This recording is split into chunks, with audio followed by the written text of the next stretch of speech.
Okay बेटा, हमारा chapter तो कंप्लीट हो गया था। ठीक है, कल जो हमने फर्स्ट चैप्टर किया था रिफ्लेक्शन एंड रिफ्रैक्शन, उसका रिफ्लेक्शन वाला पार्ट भी सारा हो गया, मिरर वाला लेंस वाला भी हमने कल कंप्लीट कर दिया था।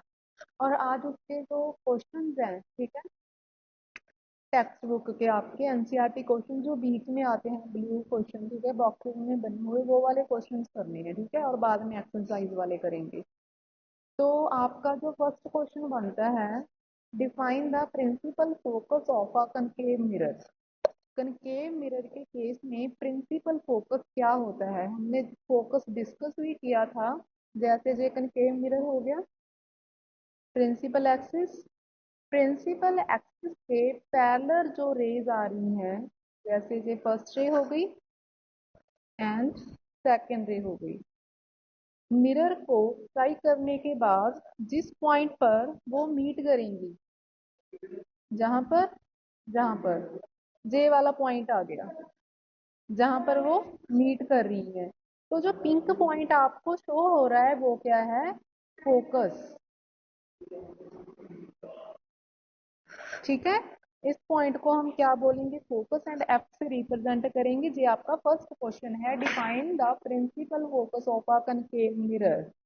A point on the principal axis where the parallel rays of light after reflecting from a concave mirror meet, कि जहां पर पैरेलल जो रेज आ रही हैं वो मीट करती हैं प्रिंसिपल एक्सिस पर, एक पॉइंट पर ही मीट करेंगी ना, दोनों इंटरसेक्ट करेंगी, तो उस पॉइंट को हम क्या बोलते हैं, प्रिंसिपल फोकस।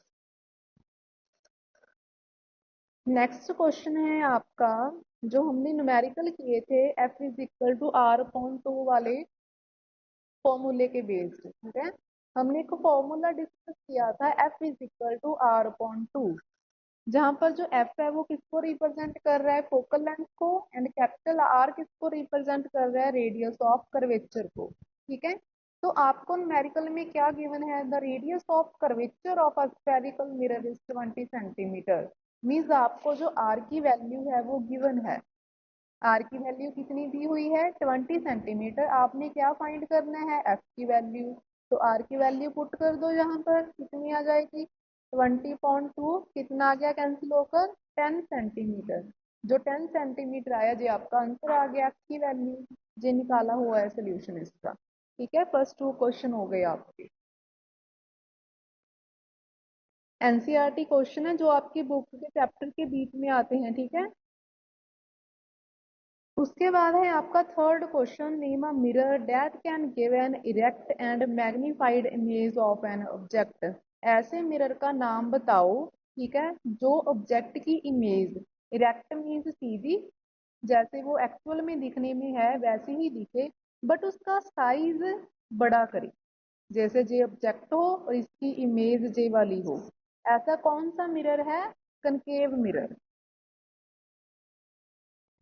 सारे क्वेश्चंस ध्यान से करने हैं, ठीक है, एमसीक्यू में कोई भी पूछ सकते हैं वो ऐसे। उसके बाद आपका आता है, why do we prefer a convex mirror as a rear view mirror in vehicles. Vehicle में जो मिरर यूज होता है, जैसे बाइक के मिरर लगे होते हैं, ठीक है, कार्स हैं, कार के साइड में मिरर लगे होते हैं, वो कन्वेक्स ही क्यों यूज करते हैं, कनकेव क्यों नहीं यूज करते, प्लेन क्यों नहीं यूज करते। कनकेव क्या करता है, इमेज को लार्ज करके दिखा देता है। प्लेन क्या करता है, जितना इमेज का साइज होता है वो उतना ही शो करता है। बट जो कन्वेक्स है वो काफी एरिया कवर कर लेता है, इसीलिए हमें जो पीछे की व्हीकल्स हैं, ठीक है, पीछे का ट्रांसपोर्ट सारा दिखाई देता है। इसीलिए जो व्हीकल्स हैं उनमें कन्वेक्स मिरर यूज किया जाता है, क्योंकि ये इमेज को छोटा कर देता है। ठीक है, ऑब्जेक्ट से इमेज को छोटा कर देता है, और अगर इमेजेस को जो छोटा कर देगा साइज में, तो काफी सारा एरिया कवर कर लेगा। ठीक है, तो पीछे का ज्यादा एरिया दिखाई देता है हमें। आंसर है इसका, this is because the convex mirror forms an erect, एक तो सीधी इमेज होती है इसमें भी, एंड डिमिनिश्ड मीन्स साइज में स्मॉल। ठीक है, objects behind the vehicle and hence the field of view is increased, means हम ज्यादा एरिया देख सकते हैं कन्वेक्स मिरर में। उसके बाद आपका आता है fifth question, find the focal length of a convex mirror whose radius of curvature is 32 centimetre. जैसे हमने सेकंड क्वेश्चन सॉल्व किया था अभी, सेम वैसा ही है, ठीक है। आपको रेडियस ऑफ कर्वेचर गिवन है, r is equal to 32 centimetre. तो f की वैल्यू निकालनी है, क्या करोगे, f is equal to r upon two formula है हमारा, f is equal to r upon two formula है। r की वैल्यू कितनी दी हुई है आपको, 32, 2 से डिवाइड कर दिया, 16 सेंटीमीटर आपकी फोकल लेंथ आ गई। जहां तक क्लियर है सभी को।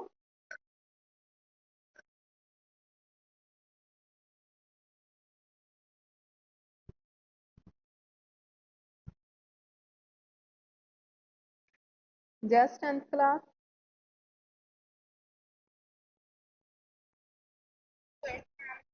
ओके, नेक्स्ट क्वेश्चन है आपका, a concave mirror produces 3 times magnified, ठीक है।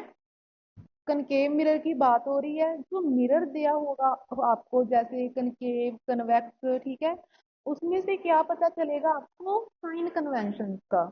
आपको याद होगा स्टार्टिंग में मैंने आपको एक टेबल बनवाया था, ठीक है, एक बार रिपीट कर देती हूँ, जिसमें मैंने सारा बता दिया था कि जो u v f and r की वैल्यूज हैं, कनकेव में कितनी लेनी है उनकी वैल्यू, एंड कन्वेक्स में कितनी लेनी है, ठीक है। एक मिनट रुको, अभी बताती हूँ आपको मैं।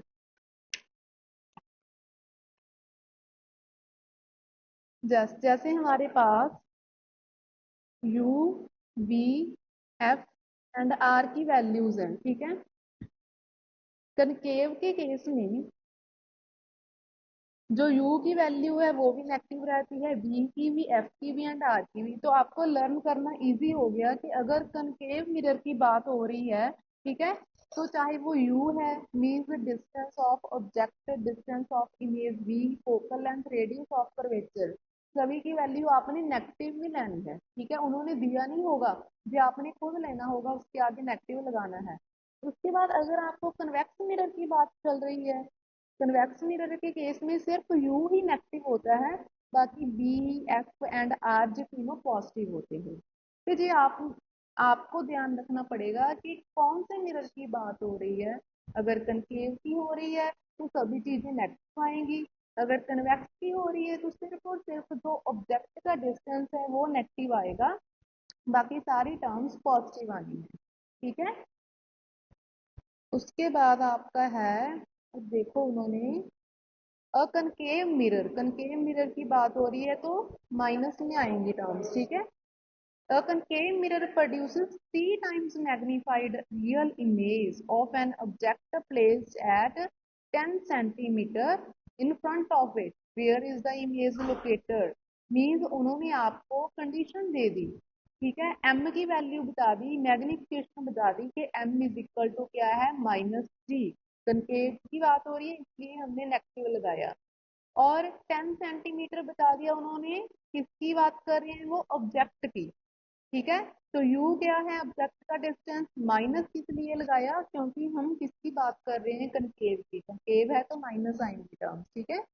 तो -10 सेंटीमीटर u आ गया हमारे पास। तो हमें रिलेशन पता है, m is equal to minus b upon u, magnification वाला जो मिरर के केस में नेगेटिव आता है, ठीक है, v अपॉन यू के आगे, और लेंथ के केस में नेगेटिव नहीं होता, m is equal to v upon u होता है।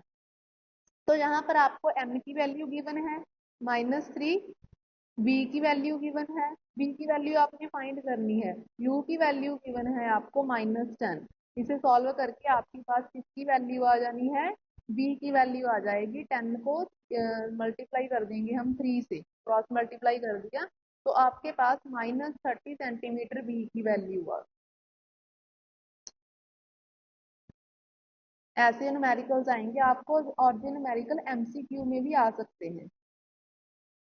बस आपने पॉजिटिव एंड नेगेटिव का साइन कन्वेंशन का ध्यान रखना है कि कनकेव के केस में कौन नेगेटिव है, कौन पॉजिटिव, एंड कन्वेक्स के केस में कौन नेगेटिव पॉजिटिव है। कैलकुलेशन इजी है। उसके बाद आपका है, ray of light travelling in air enters obliquely into water, does the light ray bend towards the normal or away from the normal, and why? हमने जब चैप्टर किया था तो मैंने आपको एक चीज डिस्कस करवाई थी, denser to rarer, rarer to denser medium वाली, वो वाला कंसेप्ट यहाँ पर यूज हो रहा है। ठीक है, उन्होंने बोला है कि एयर टू वाटर जा रही है, जो रे है वो एयर टू वाटर जा रही है।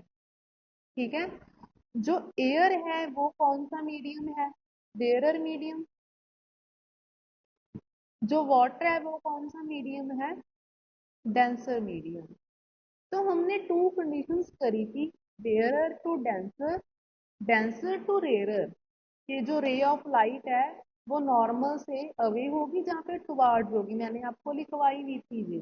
ठीक है, उसमें से ही ये कंसेप्ट यूज हो रहा है, और उसमें हमने करा था कि अगर रेयरर से डेंसर जा रही है, ठीक है, देन जो रे ऑफ लाइट है वो टुवार्ड्स का नॉर्मल होगी। अगर उल्टा आ जाता है, denser to rarer, then away from normal होगी। ठीक है, याद रखने हैं, ये पॉइंट सारे इंपॉर्टेंट क्वेश्चन हैं।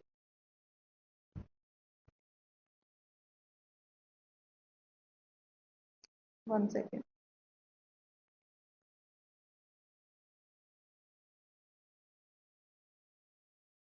उसके बाद आपका आता है, हाँ, जे वाला क्वेश्चन जो पेपर में भी डाला था, सभी बच्चों ने बहुत अच्छा किया था। Light enters from air to glass having refractive index 1.50। ठीक है, आपको रिफ्रैक्टिव इंडेक्स गिवन है। What is the speed of light in the glass? Glass में लाइट की स्पीड क्या है? The speed of light, light in vacuum is 3 × 10⁸ यहाँ पर 108 नहीं है, 10⁸ होता है ये। ठीक है, 3 × 10⁸ ठीक है, यहाँ पर करेक्ट कर लेना, गलत लिखा हुआ है, उन्होंने यूनिट्स भी गलत डाली है और इसकी वैल्यू भी गलत लिखी है, 3 × 10⁸ आता है ये। ठीक है, और इसका फॉर्मूला सुन लो ध्यान से, क्या होता है? Refractive index is equal to, ठीक है, ऊपर तो आ जाएगी speed of light, speed of light in air और वैक्यूम, नीचे speed of light in medium. Medium मतलब कोई भी यूज हो रहा है, वाटर की बात कर रहे हैं, एयर की बात कर रहे हैं, ग्लास की बात कर रहे हैं, किसी और मटेरियल की बात कर रहे हैं। ठीक है, मीन्स मीडियम होगा उसके लिए। जो ऊपर है हमने यूज करना स्पीड, वो सिर्फ वही है जो कांस्टेंट रहती है, 3 × 10⁸ ठीक है, जो लाइट की स्पीड है एयर या फिर वैक्यूम में, जो कांस्टेंट होती है, इसकी वैल्यू कभी तो गिवन होती है, कभी गिवन नहीं भी होती, तो आपको लर्न करनी पड़ेगी। ठीक है, जो फॉर्मूला है हमारा रिफ्रैक्टिव इंडेक्स का, इसके ऊपर तो वैल्यू हमेशा यही आनी है, 3 × 10⁸। बची आपके पास टू टर्म, एक रिफ्रैक्टिव इंडेक्स, दूसरा speed of light in any medium. Numerical में जहाँ तो आपको रिफ्रैक्टिव इंडेक्स गिवन होगा, आपने मीडियम में स्पीड फाइंड करनी होगी। जहाँ फिर आपको मीडियम में स्पीड कितनी है जे गिवन होगी, आपने रिफ्रैक्टिव इंडेक्स फाइंड करना होगा। बस इतना ही होगा। ठीक है, और जहां पर आपको क्या गिवन है, रिफ्रैक्टिव इंडेक्स गिवन है, तो आपने ये चीज फाइंड करनी है, कैसे करोगे? क्रॉस मल्टीप्लाई करके, क्रॉस मल्टीप्लाई करके डिवीजन करके आ जाना है। ठीक है,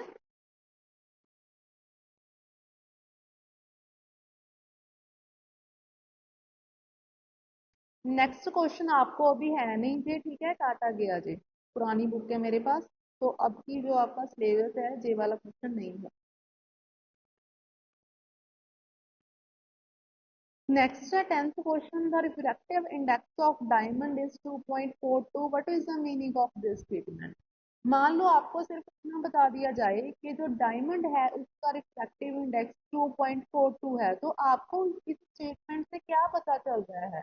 ठीक है, हमें फॉर्मूला पता है कि रिफ्रैक्टिव इंडेक्स का जो फॉर्मूला है, सी हम डिनोट करते हैं किसके लिए? Speed of light in air.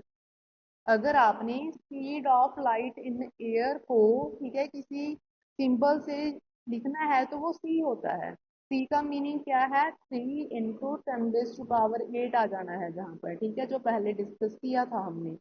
और नीचे क्या है? बी। बी किसके लिए यूज किया है इन्होंने? कि अगर स्पीड ऑफ लाइट किसी मीडियम के लिए चेक कर रही हो, मीन्स वही फॉर्मूला शॉर्ट करके लिख दिया और कुछ नहीं किया। और अब इसमें क्या करेंगे हम, जो रिफ्रैक्टिव इंडेक्स है उसकी वैल्यू पुट कर दी। रिफ्रैक्टिव इंडेक्स की वैल्यू पुट करने के बाद हमें ये पता चल गया कि डायमंड में जो लाइट की स्पीड है, ठीक है, वो सी के कंपैरिजन कितनी होगी। तो उन्होंने पूछा था कि अगर आपको डायमंड का सिर्फ और सिर्फ रिफ्रैक्टिव इंडेक्स बता दिया जाए तो आपको क्या पता चलेगा। हमें रिफ्रैक्टिव इंडेक्स वाला फॉर्मूला पता था, हमने रिफ्रैक्टिव इंडेक्स वाला फॉर्मूला लगा दिया, जहां पर पुट कर दी वैल्यू, ठीक है, और सी हमें पता है कितना होता है, और वी हमने फाइंड आउट करना है। V is equal to 1.242 into c आ गया हमारे पास, स्टेटमेंट ये आ गई। उन्होंने हमें कुछ कैलकुलेट करने के लिए नहीं बोला था, बस पूछा था कि इस स्टेटमेंट से आप क्या पता कर सकते हो, ठीक है। तो इस स्टेटमेंट से हमें पता चल गया कि अगर जो लाइट है, ठीक है, वो डायमंड में चल रही है, डायमंड में मूव कर रही है, तो उस टाइम उसकी जो स्पीड होगी वो इतने टाइम्स होगी, 1.242 टाइम्स होगी किसके, जितनी speed of light in air है, ठीक है, बिकॉज सी से मल्टीप्लाई हो रही है ये पूरी टर्म।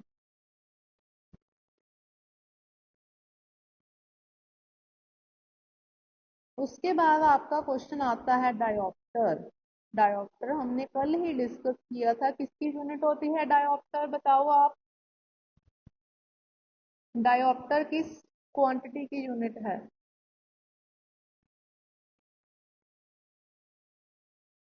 Just 10th class.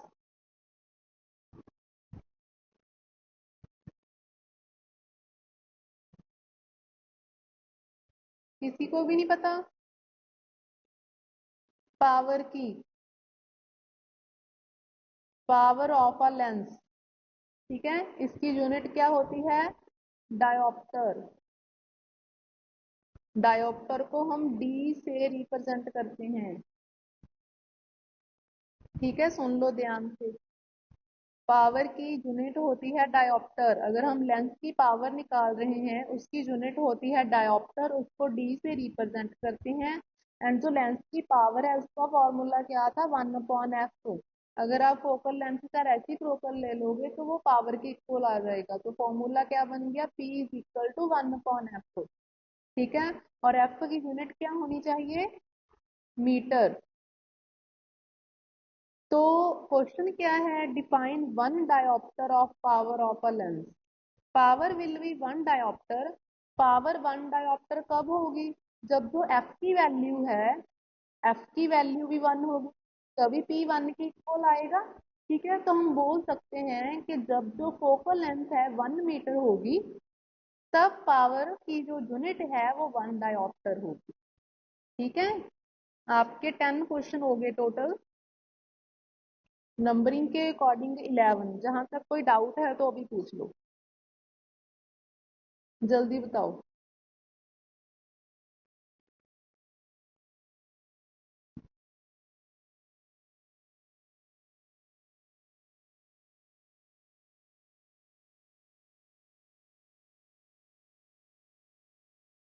कोई डाउट नहीं,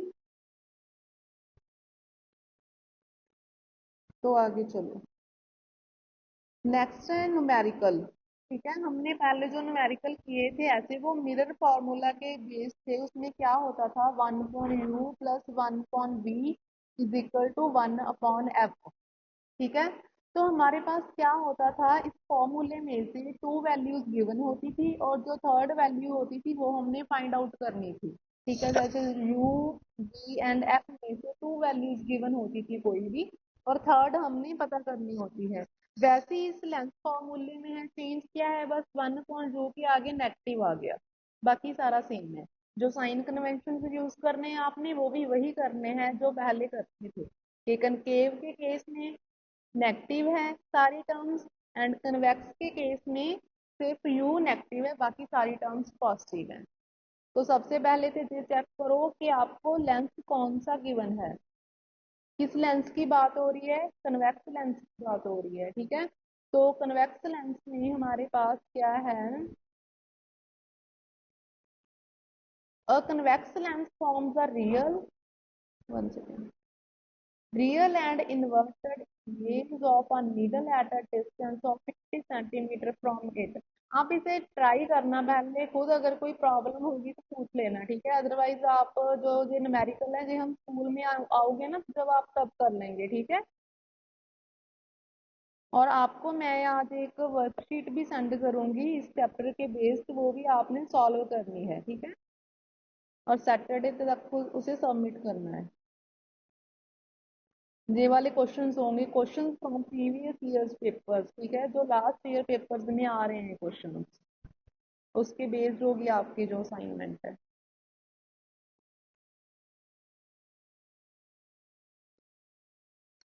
नेक्स्ट आ जाओ आपके चैप्टर एंड एक्सरसाइज। जो आपके चैप्टर के एंड में एक्सरसाइज गिवन है, ठीक है, वो वाली एक्सरसाइज का सोल्यूशन है ये सारा।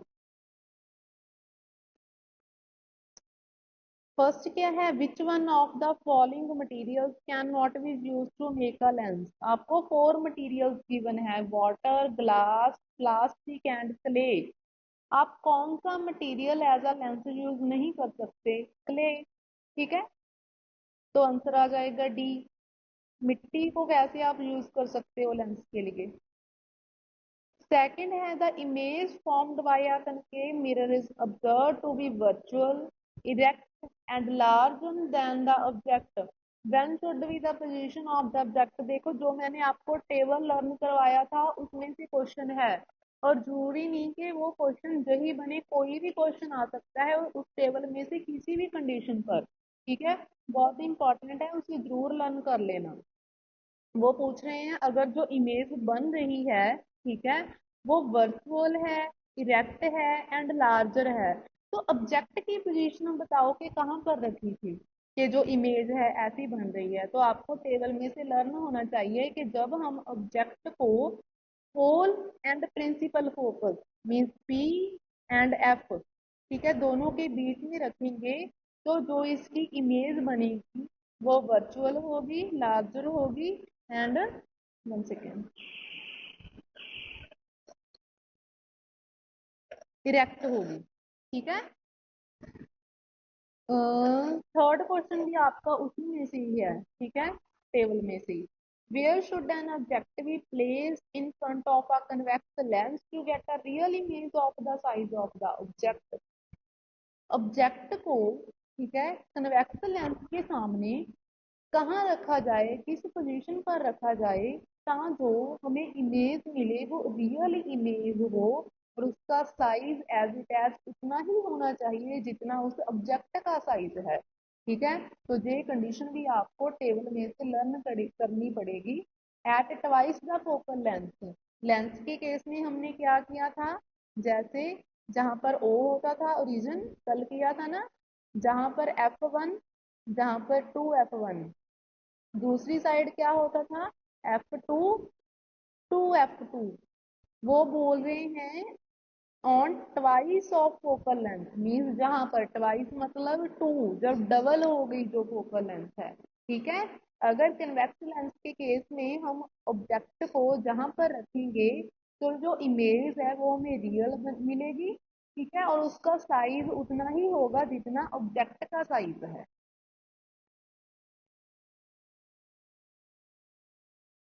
उसके बाद आपका फोर्थ क्वेश्चन है चैप्टर एंड एक्सरसाइज में से, a spherical mirror and a thin spherical lens have each of focal length of minus 15 centimeter.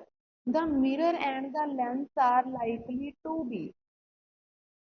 वो बोल रहे हैं कि एक तो हमारे पास स्फेरिकल मिरर है, एक स्फेरिकल लेंस है, मीन्स एक मिरर की बात हो रही है और दूसरी लेंस की बात हो रही है। दोनों केसेस में जो एफ है, मिरर की फोकल लेंथ भी -15 सेंटीमीटर है एंड लेंस की फोकल लेंथ भी -15 सेंटीमीटर है।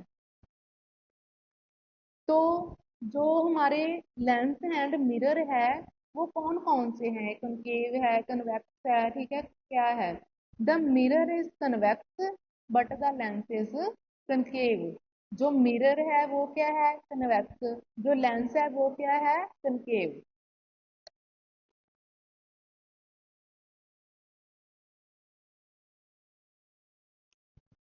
क्योंकि जो कनकेव है उसमें फोकल लेंथ क्या होती है, नेगेटिव, जो कन्वेक्स है उसमें क्या होती है, पॉजिटिव। तो साइन कन्वेंशन के अकॉर्डिंग हमने फाइंड आउट कर लिया कि कौन सा कनकेव है कौन सा कन्वेक्स है।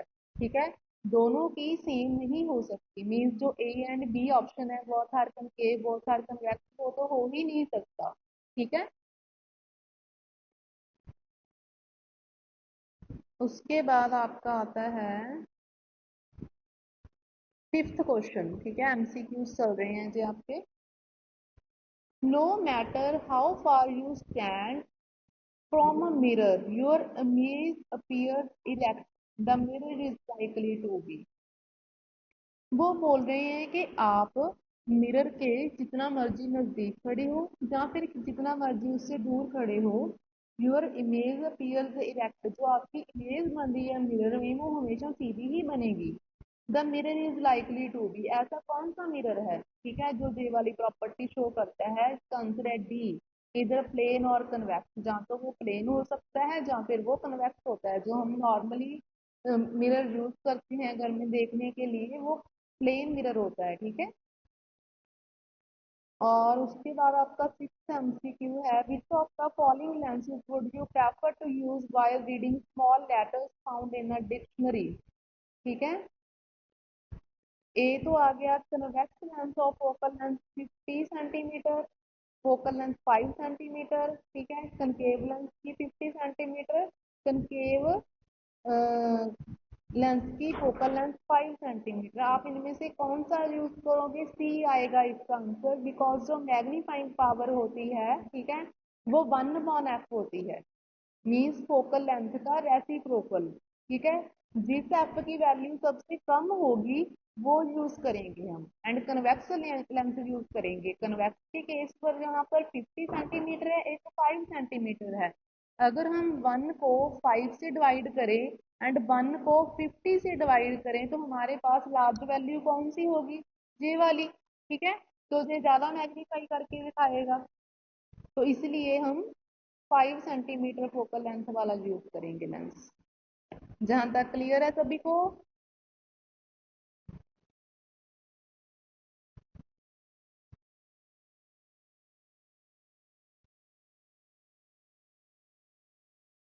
Just 10th class.